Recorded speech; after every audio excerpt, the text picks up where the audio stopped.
Okay, so now you're looking at the material requirement planning.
Okay, so we are now looking at the material requirement planning.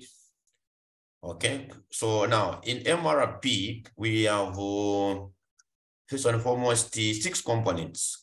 Okay, so material requirement planning has 6 major components.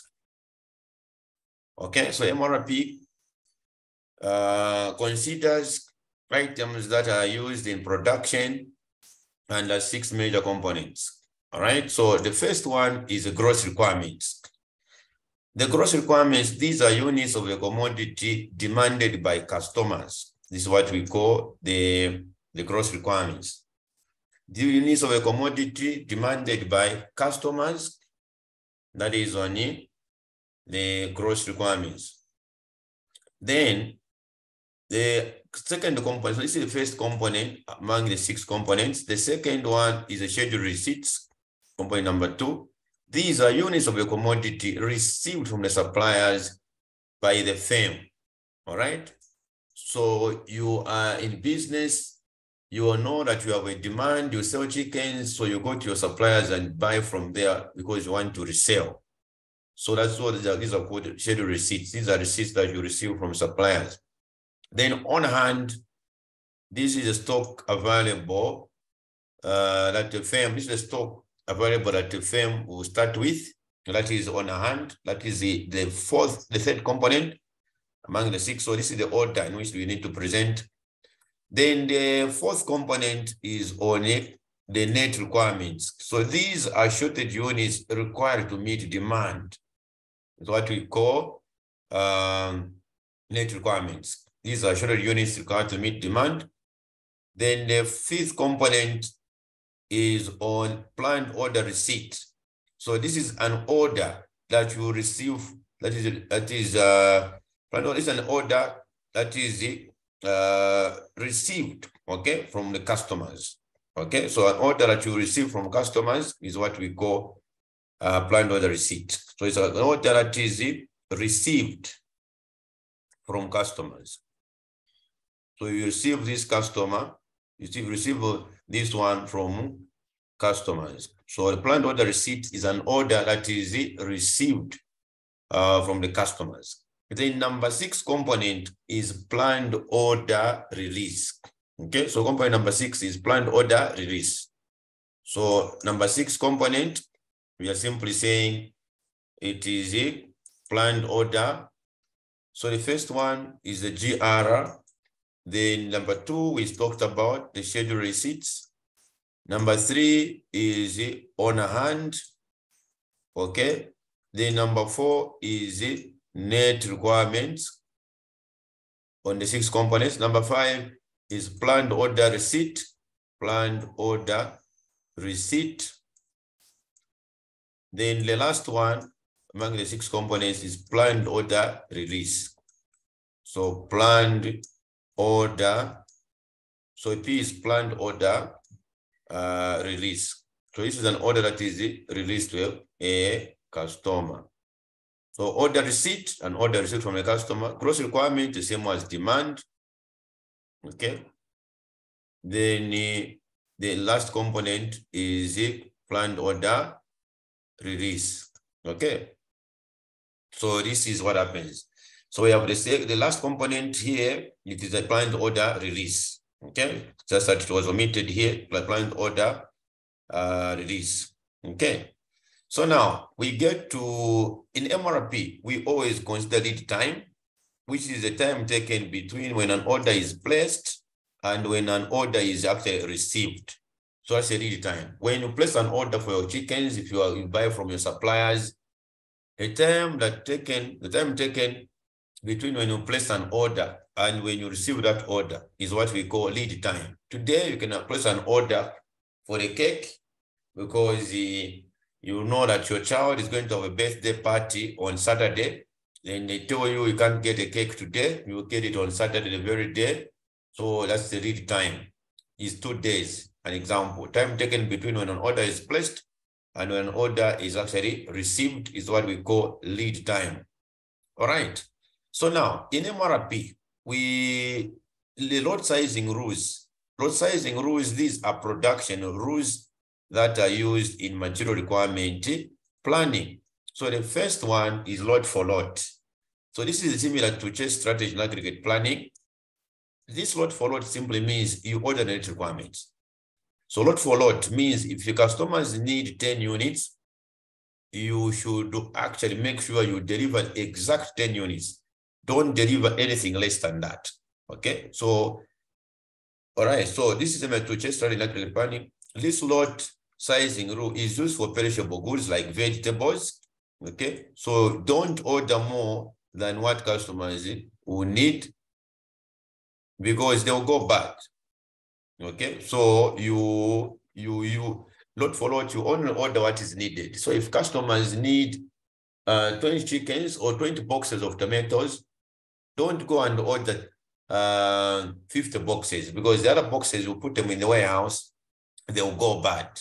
So as you look at the lot for lot, you only order what customers actually need. All right. So now here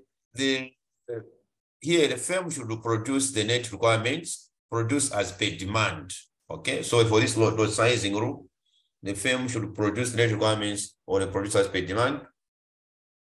Then we have the second lot sizing rule, which is called the fixed order quantity. So here the firm should produce the number of the produce of the commodity regardless of the net requirements. Okay. So regardless of the net requirements, you should, even if customers need 20 chickens, you can order 100. Okay. The rationale behind is that you don't need to run out of stock, so you can order more. Okay. For fixed order quantity, you order regardless of the requirements, or regardless of what customers need. So you can order more units of the commodity. So this is under fixed order quantity. So you order regardless of the requirements, okay, so that you can have anything else to keep, so that other customers come, they will be able to, you can be able to sell to them also. So for this lot sizing rule, the firm should have carrying units, especially when they produce more, okay, or they order more than what is required. Then the third lot sizing rule, of course, there are 5 lot sizing rules. The first one, these are lot sizing rules are production rules. So lot for lot, you produce as per requirement or you order as per requirement. Fixed order, you order regardless of the requirements. It is possible that you can order fixed items which are less, okay, or you can order more than requirement. Then economic order quantity, you use the EOQ formula when determining the fixed ordering policy.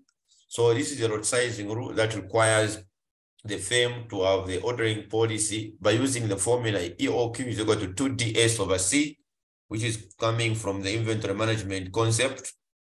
And then when determining the units to be ordered, here it is also possible to have the inventory carrying cost, which is the carrying units. Then, of course, we have the period order quantity. This is the lot sizing rule that shows the period in which an order should be placed, e.g., the period order quantity of 2 days means that after 2 days, an order should be placed. Okay, so this is about the period order quantity, which is the fourth one. Then the last one is the part period balancing lot sizing. So the part period balancing lot sizing, this is a lot sizing rule that requires the ordering policy in such a way that the annual carrying cost should not exceed the annual ordering cost. So it's a lot sizing rule that requires the firm of the ordering policy in such a way that annual carrying cost should not exceed annual ordering cost. Therefore, there should be a balance between an annual carrying cost and annual ordering cost. These are supposed to be actually almost the same. The annual carrying cost and annual ordering cost, these are supposed to equalize. This is on part period balancing. So we are balancing the inventory costs, that is the on carrying cost, which is the same as holding cost. Okay, carrying cost is also called holding cost. So this is about what we are looking at. Now, here we get into the MRP. It depends on the product structure tree, okay, which is usually obtained from the information given in the question. Please take note of this point. Material requirement planning depends, okay, so this one MRP depends on the product structure tree, usually obtained from the information given in the question. This is about what this MRP depends on. So this product structure tree, if it is wrong, then every other answer will be wrong. So make sure your product structure tree is actually correct so that you get all the answers correct. All right, so now we'll have to look at what are the inputs as we look at the MRP, okay? So the inputs in MRP, so the inputs here in MRP, we have the first one is on the inventory status file, okay? So inventory status file.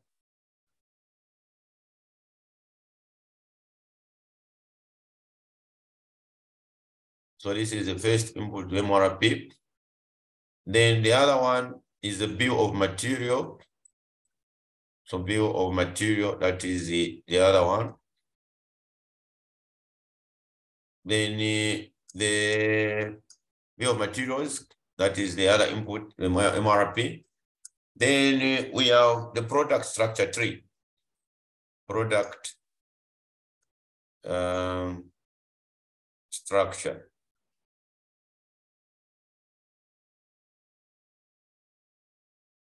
Tree.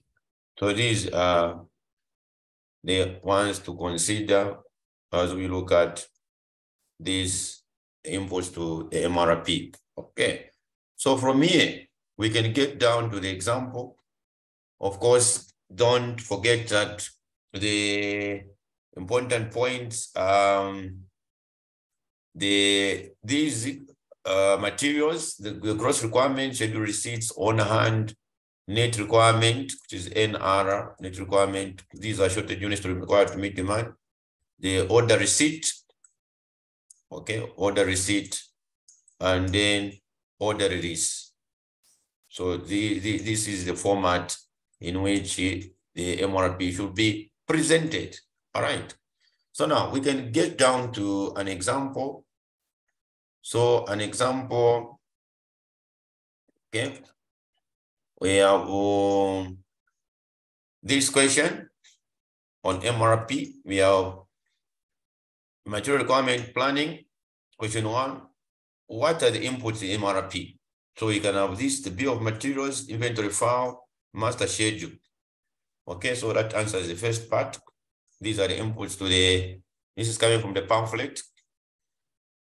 And then, what are the reasons for using a lot sizing method rather than lot for lot? Lot for lot is the order, what is requirement. Okay, you order the shortage. Sorry, Mr. Stan. Yes, please. What did you say was the answer for the first part? What are the inputs required for MRP?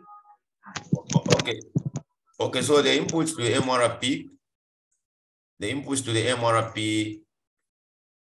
I mentioned that the inputs are inventory status file. If in the product structure tree, it can be there, even in the master production schedule. Master production schedule. So these are the inputs to MRP. Okay, so this is what we have as the input to the MRP. So in most cases, we'll go for the first one, this one.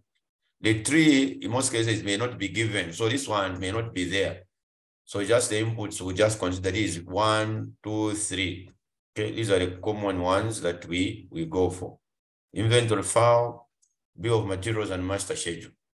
Okay, so we can now get down to an example here. So even this one, saying material requirement planning, question 1 in the pamphlet, where it says what are the inputs required for MRP, which are the ones that I have explained.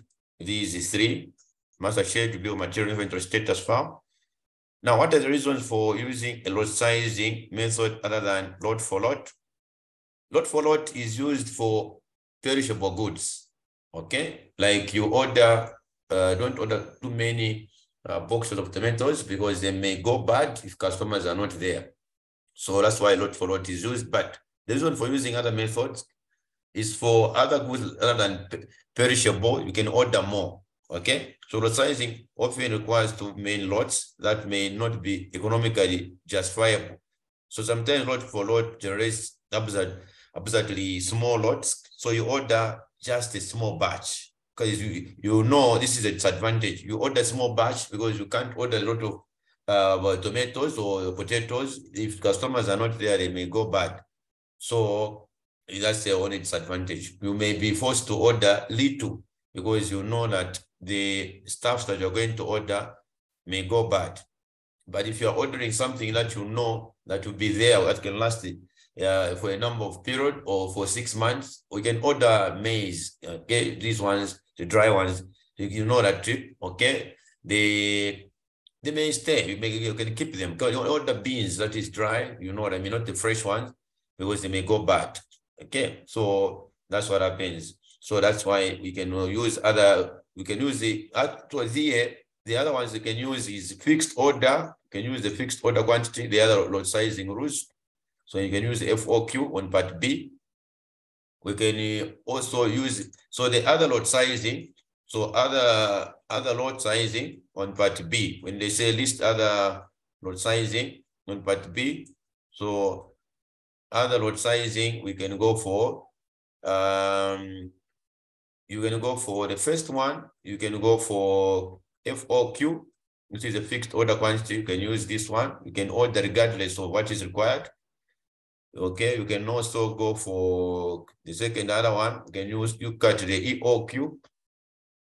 Then you can also look at the other one, other sizing is, but for this one, you require first to compute it by using the formula 2DS over C. This is what happens on this one. So then you can go for period order quantity. These are the lot sizing rules. And then you can go for the part period balancing. Okay. Now, as we look at this one, we can go for part C now. So we have answered the first one, the second one. What is important here is to understand the concept. The concept is what is very important as you are getting to this one. So here we have a product A consists of a base and a casting. So this is where we can get the information to do a product structure tree. Product A consists of a base and a casting. The base consists of a plate and 3 fasteners. So from here, we can get the structure tree from there. A product A consists of a base, which is B and D, a casting. So here, A consists of a base. So this A consists of this a product structure tree. Because if we are simply saying consists of, so we can come up with a structure tree there. Okay. So on our tree, let's go back. We are going to say A consists of a base. So you can come up with a base. This is a tree that you are coming up with. So this tree, it is obtained from the information given in the question. All right. So as we look at the structure tree, comes from there. So it consists of a base, which is B1, and a C. So C is representing a casting. Okay. So we have that as we go. So A, we consist of a base and a casting. So from here now, we can now say, check what is happening now. The base consists of a plate and 3 fasteners. So it's a base that consists of a plate, P, and 3 fasteners. So a plate, 1 plate, okay, this says A, plate, and 3 fasteners. So we can go for a plate. On this base consists of a plate, okay, consists of a plate, so plate which is P1, okay, and then we have 3 fasteners, okay, so this is it. On fasteners, there are 3. So this is the product structure tree, which is obtained from the information given in the question. All right, so from this structure tree, if it is wrong, if this structure is wrong, then everything else will not be correct. So this one, you can say this is on level. The first one is on level 0. This one is on level 1, and this one is on level 2. This is how you go about. All right. So now we can go, we can now prepare after the tree. So here, they are saying the lead time, current on hand, and scheduled receipts are given below. So everything is given below, please. All components are lot for lot. So you order the net requirements. The master schedule requires 100 units of A to be in week 4 and 150 in week 6. Develop MRP to meet the demand. So we're going to prepare MRP for each product. All right. So we can start with MRP for product A. So meaning our MRP for product A, meaning they have told already how many weeks this company was operating from the information given the question. The master schedule requires 100 units of A to be in week 4 and 150 in week 6. So meaning there are 6 weeks that they are operating. And then the requirement for A is 100 in week 6 and then 150 in week, that is 150 in week 6 and 100 in week 4. So we can now put the weeks 1, 2, 3, 4, 5, 6. So all the components are lot for lot. So we can now prepare this MRP for A. It's a final product that we are going to start with. The other components, they will depend on what the answer we are going to get for this product A. If that one is wrong, it will affect all other products. So we are going to use it now. Here we are using lot for lot. So you only order the net requirements. So we have that. So these are the 6 components we are going to use. Okay, so we'll go back to what we have. So I'll use the short form. So this one is the gross requirement. Then we are going to go for the schedule receipts, the second component. Then on hand. Then the net requirement, I'm just using the short forms on net requirement. Then planned order receipt. Then the last one is planned order release. So we have the last one, which is the planned order what? Release. Planned order release. So this is the way you need to present the solution from the gross requirement. Schedule receipts are receipts that you receive from your suppliers. On hand is the stock available. So we check for on hand. So before you operate, we check net requirement. This is net requirement, it's just a short form of net requirement, planned order receipt, planned order release. So we have in week 4. We've been told for A, in week 4, we have 100 units in week 4, 150 in week 6. Okay, so week 4, 100. And then week 6, 150.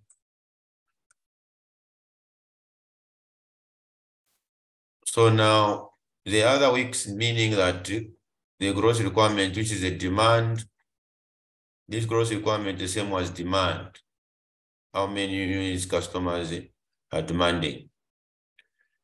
Okay, so now what goes on here is that we need to know what other information we've been given for this product A as we finish up, as we go. So here now we are going to check for product A. On hand is 20, scheduled receipts is nothing. Lead time is 1. So we're still looking at A for now before looking at these other 4 products. Lead time is 1, time between when you place an order and when you receive that order. On hand is 20. Okay, so we just put on hand on 20 here. The scheduled receipts are zeros. So meaning that if you understand this one, meaning the other ones will be okay. So now, on hand, we add on hand plus the scheduled receipts every time. So these two should be added. On hand plus scheduled receipts, what you have started with, plus what you have bought from your suppliers. So the total will be 20.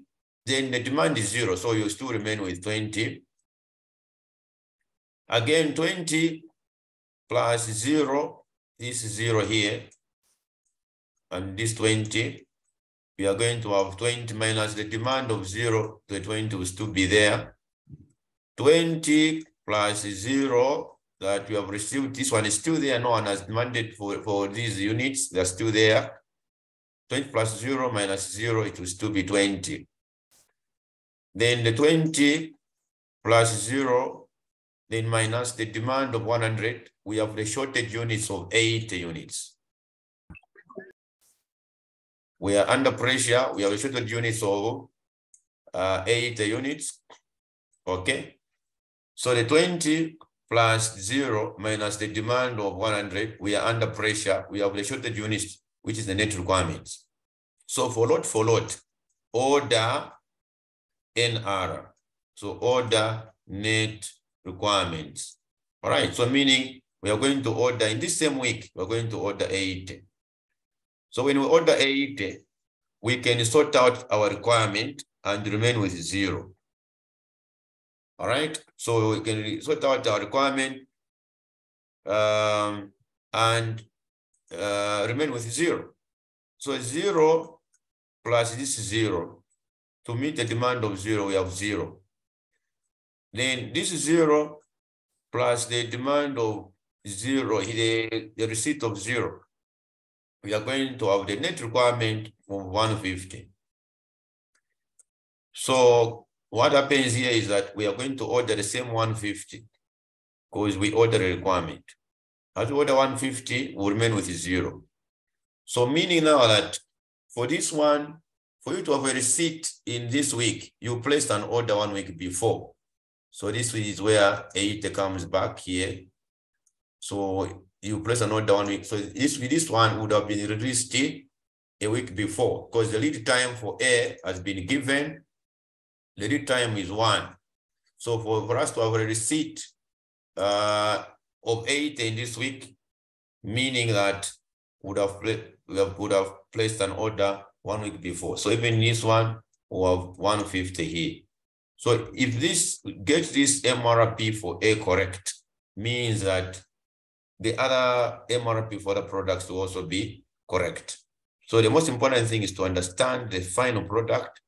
This one, before understanding the final product, you really need to understand the structure tree, because this A, so for us to prepare MRP for B, depends on it, it's coming from this one. So MRP for C is also coming from A. So the A product, your final product, is what is important. So this is our MRP for A. All right, so getting this, so we have the release of 8 in week 3, and then we have also the release of 150 in week 5. All right, so now from here, we need now to prepare MRP for B. So MRP for B is depending on the releases of A. So MRP for B, okay, depends on the release of A. Depends on the release of A. So of course, under this one, you're going to have also 1, 2, 3, 4, 5, and 6. Okay, as we look at this one, so we can now sort out this one, also MRP for B. Okay, so it's depending on it, the releases of A. So there's supposed to be the 6 rows here.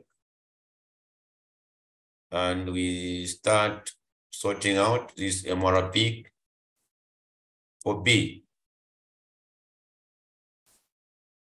So we have the first one is the GR, which is the gross requirement. Then the scheduled receipts, the on hand,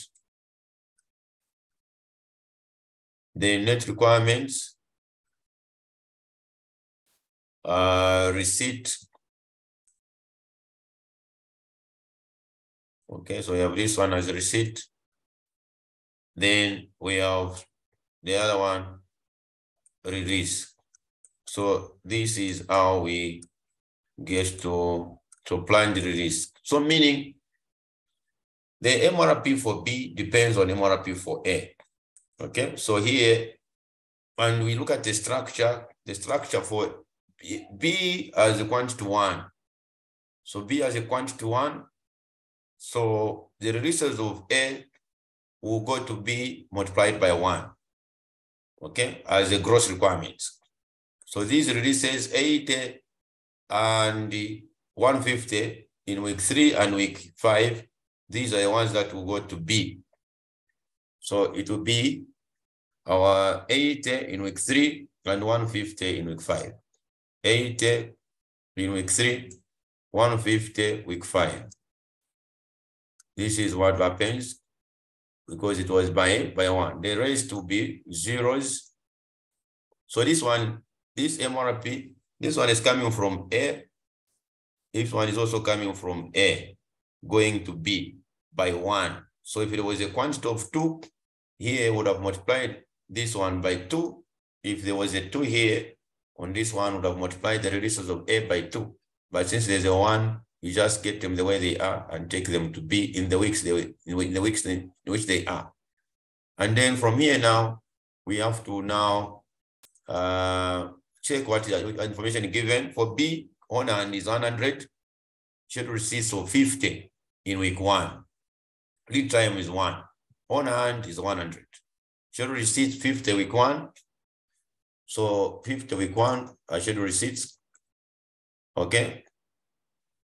So this one is 50 week 1 scheduled receipts. On hand is 100.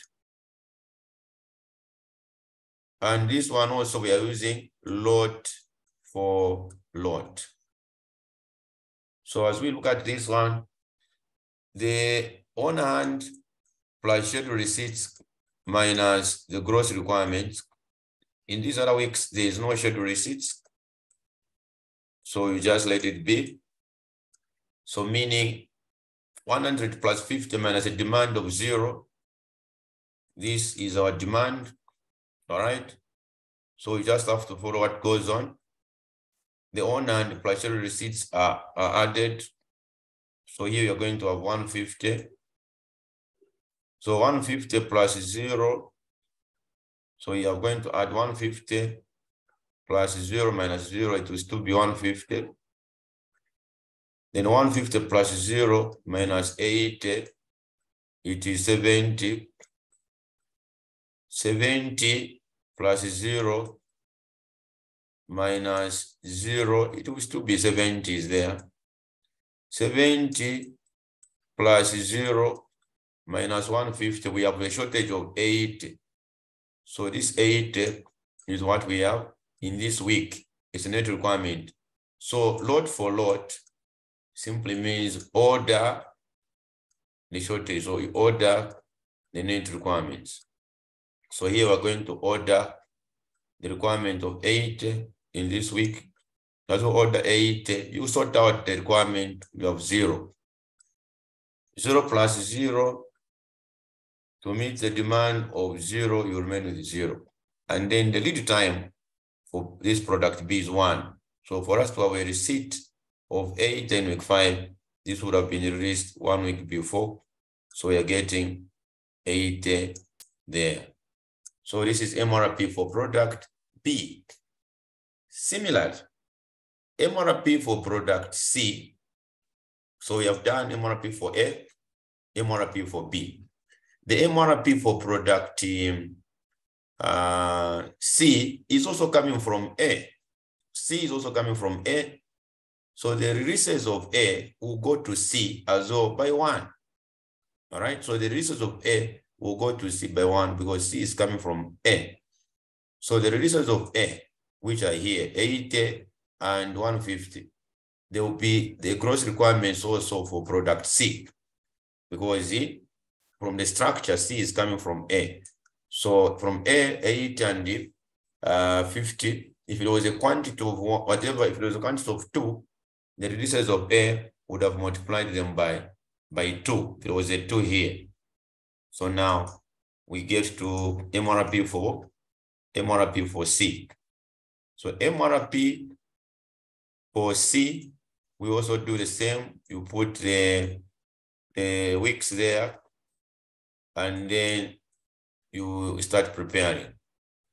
The most important thing is just to understand the concept.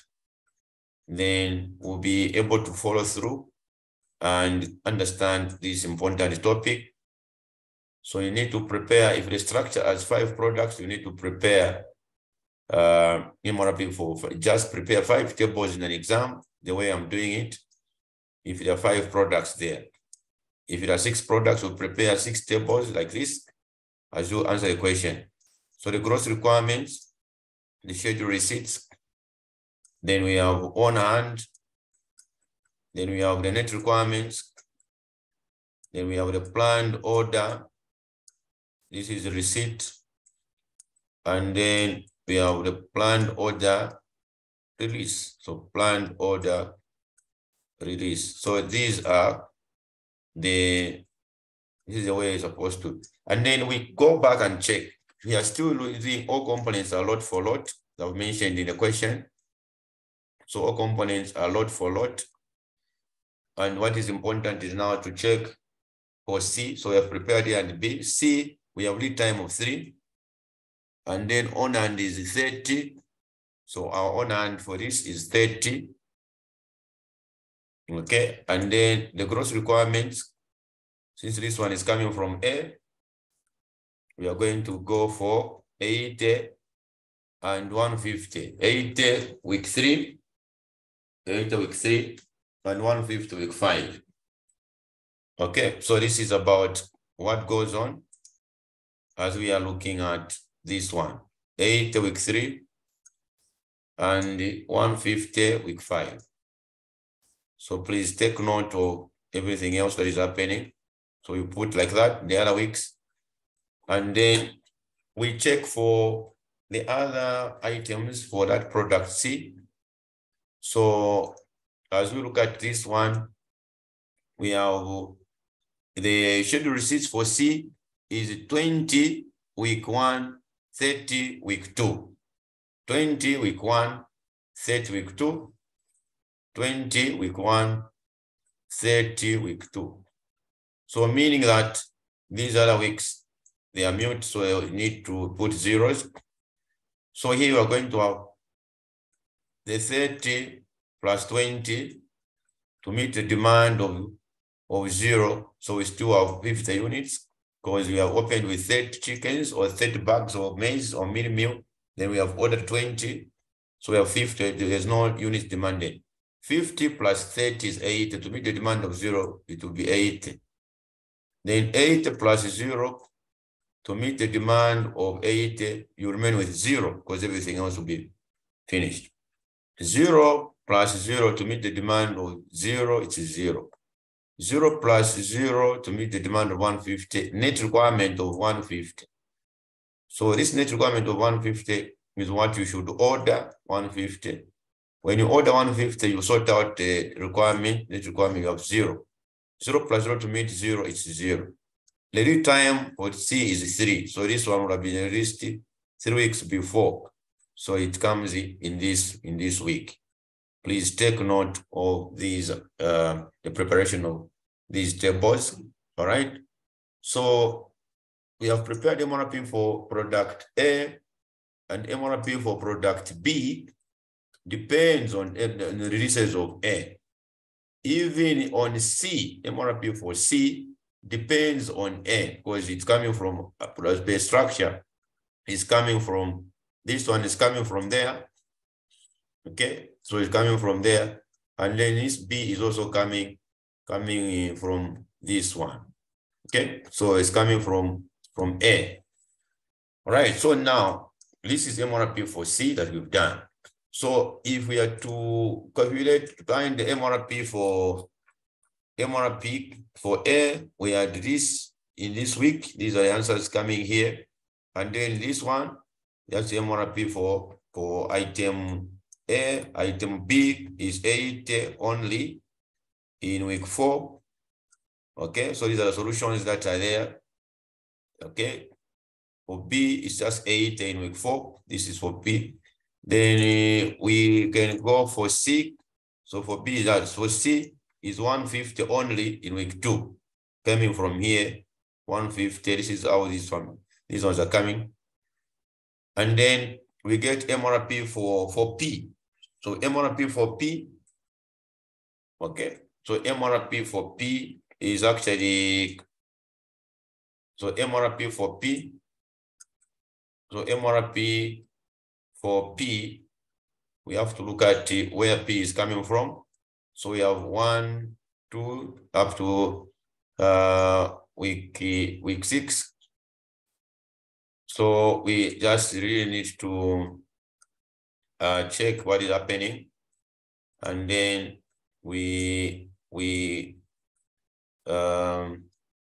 good to go. So you just need to take time and sort out these tables. They are not cumbersome. The most important thing is to understand what is going on. So here we are looking at lot for lot. So the first one is the gross requirements. Then schedule receipts. Then on hand, net requirements, planned order, receipt, and then planned order release. Planned order release. So this is about what this one goes on as we look at the MRP for P. Then we check where P is coming from. So P from the structure, the P is coming from B. So if B was wrong, the P will also be wrong. If B was wrong, then F will also be wrong because they are coming from this one. All right, so this is about what you need to do as we are looking at the MRP record for these items. Please take note. So P coming from B. So we go to B. B, we have our B is 80 in week 4 by 1, because the P has 1 component, P has 1. So B, whatever came from B by 1. So B is 80 by 1, which will be 80. Okay, so it will be 80 here in week 4. So it will be 80 in week 4 only. Then the rest here are zeros. Then we come to the schedule receipts. We check if there's any schedule receipts for this product. From here, the schedule receipts. From here for P, the schedule receipts is 5th week 1, on and is 0. 5th week 1, on and is 0. So it's 50 week 1, and on and is 0. So 0 plus 50 to meet the demand of 0 to still be 50. The rest of these other weeks are zeros. So 50 plus 0 to make 0, it will still be 50. 50 plus 0 to make 0, it will still be 50.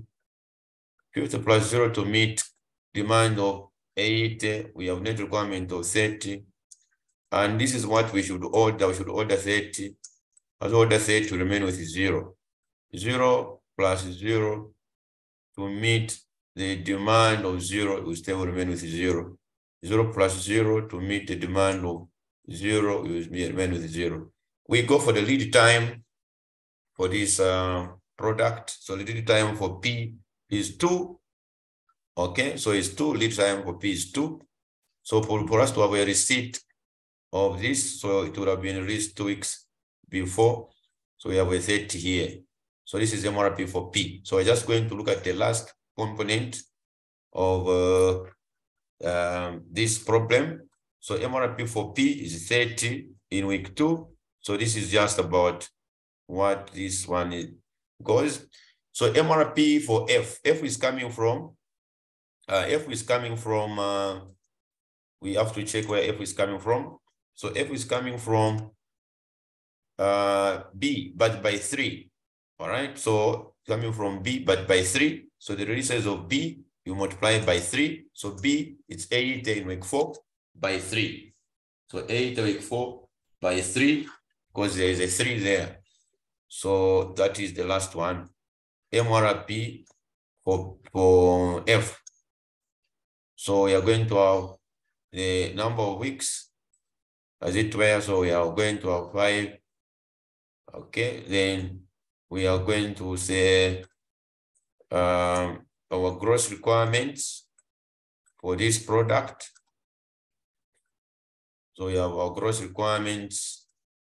Then you go for the schedule receipts on hand and all that, those other components. Okay, so we have that one. So you have the gross requirements, schedule receipts on hand. Okay, the net requirements,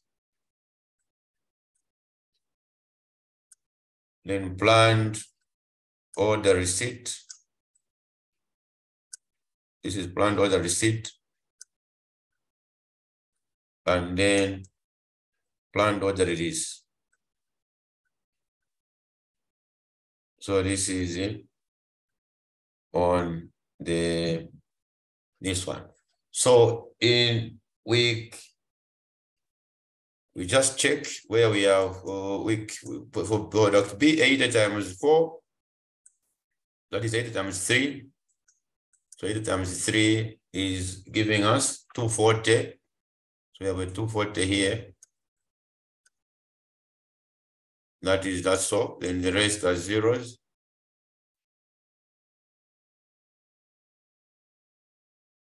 Then our schedule receipts, we check for schedule receipts here. The schedule receipts for F is 30 week 1. Week 1 is 30. And 40 week 3. So that is what we have. So receipt 30 week 1.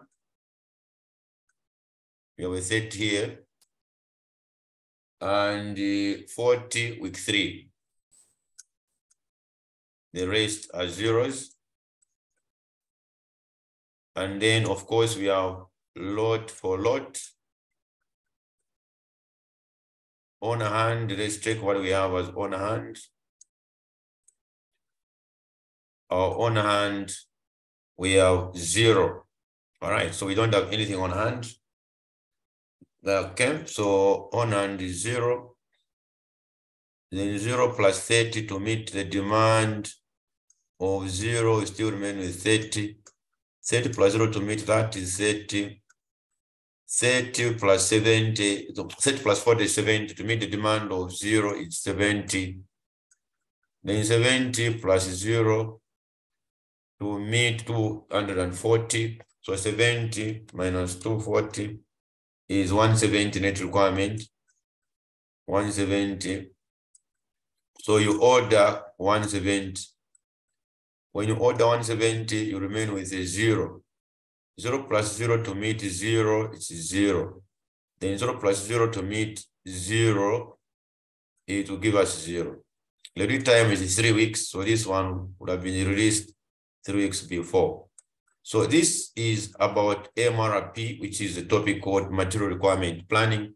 So please go through the material, and it will be very easy for you to understand. So this is about the MRP for product F, which is giving us 170 in week 1.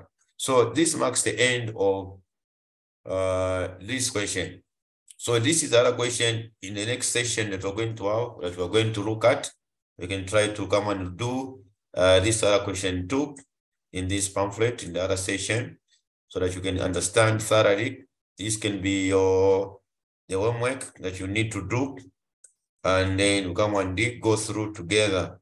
So this is about the material requirement planning, which is the topic that you need to understand, the very, very important topic in production and operation management. So please go through the material, everything else. So the most important thing is to get the product structure tree correct. So if the product structure tree is wrong, then you get everything wrong. So this is the only problem with this topic. All right, so we can end the class for now, unless there are any other questions.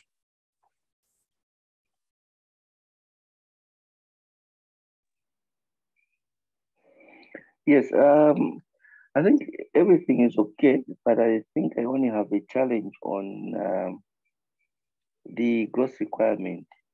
I've noticed on all the items A, B, C, and A, B, C, P, and F, the gross requirement keeps on changing. I don't know. Okay, so Get it from, so the gross requirement, okay. Thanks very much for that concern, for that question. So the gross requirements, they are given for the final product, like product A from this structure. This one will be given. They won't give you the gross requirement. This one will be given in the question. So that's where they came from. So in the question, you go back to the question, you discover that they are saying the master schedule requires 100 units of product A to be available in week 4 and 150 in week 6. That's all. Okay. Yes.